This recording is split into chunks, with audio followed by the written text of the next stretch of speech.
a jo me molaria, pel públic, pedir unos kebabs. Igual podríem fer-lo una miqueta diferent, podríem fer-lo improvisant. Sí, buenas. Check it out.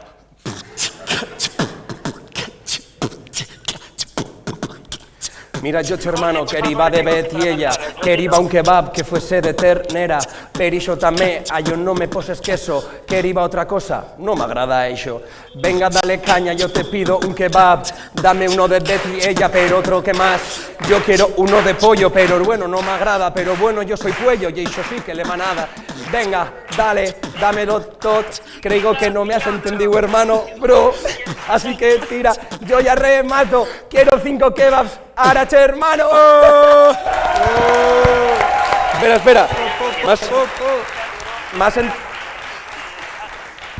A ver, ¿m'has entendido? ¿Con patatas? Sí, con patatas.